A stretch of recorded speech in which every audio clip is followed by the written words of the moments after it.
और अब सीधे रुख करेंगे अपने सहयोगी आंचल का, और आंचल बताएंगे कि आज क्या कुछ है खास उनके पास अर्थ जगत की पोटली में।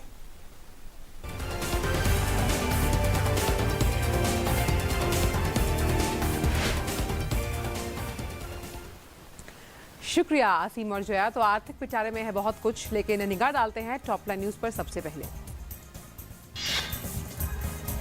यूके की दिग्गज कंपनियों ने भारत में निवेश की प्रतिबद्धता जताई। यूके की दिग्गज कंपनियां करेंगी भारत में 29 मिलियन पाउंड का निवेश।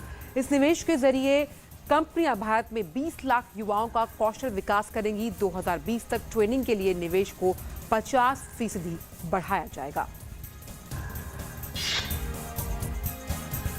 समय के साथ मिलेगा जीएसटी का लाभ। नोमुरा ने जारी रिपोर्ट में कहा, दीर्घ अवधि में इस अप्रत्यक्ष कर व्यवस्था से वृद्धि को मिलेगा प्रोत्साहन, लागत घटेगी, राजस्व होगा मजबूत।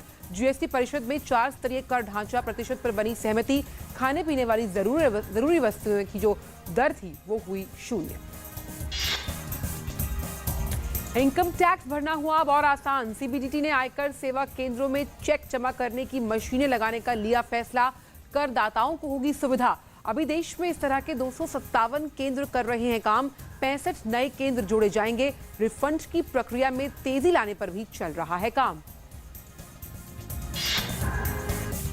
और सरकारी बॉन्ड्स की हुई ऑनलाइन नीलामी। विदेशी संस्थागत निवेशकों ने लगाई 10,000 से ज्यादा करोड़ रुपए की बोली। विदेशी पूंजी प्रवाह बढ़ने से शेयर बाजार में आई तेजी। सेबी ने सरकारी सिक्योरिटीज में एफपीआई के निवेश को 1.44 लाख तक बढ़ाने का पिछले महीने ही दिया था आदेश।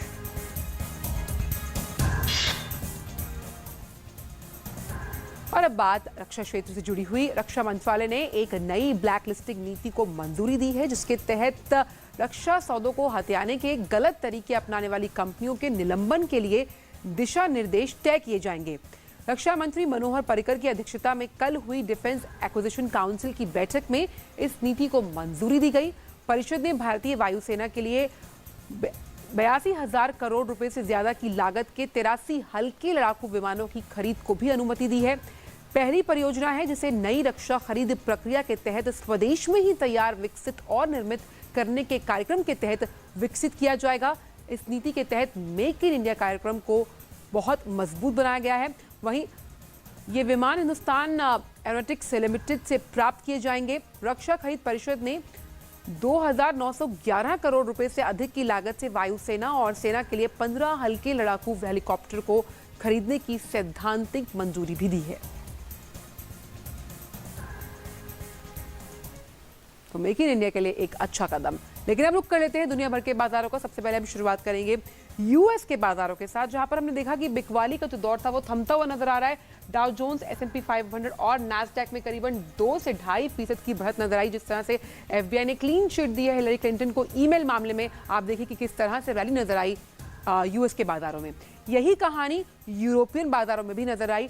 फुत्सी, कैक और डैक्स तीनों ही जो काउंटर थे वो करीबन 2% की बढ़त के साथ कारोबार करते हुए कल नजर आए। और जो तमाम बैंकिंग सेक्टर था वहां पर भी हमने देखा कि किस तरह से बढ़त के साथ कारोबार हुआ।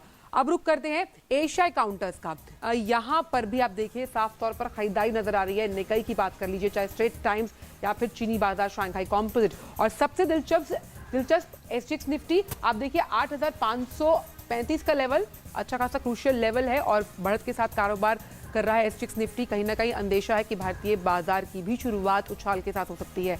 और अगर कल के हम आंकड़े देखें भारतीय शेयर बाजार के, तो 184 अंकों की बढ़त, हालांकि 28,000 के अपने उस लेवल से थोड़ा नीचे, लेकिन फिर भी आधे फीसद की बढ़त के साथ बंद होने में कामयाब हुए भारतीय शेयर बाजार। आज किस तरह से खुलेंगे ये देखेंगे हम सुबह 9 बजे बिजनेस मॉर्निंग में। लेकिन बड़ी खबरों के लिए चलते हैं हम वापस जया और असीम के पास।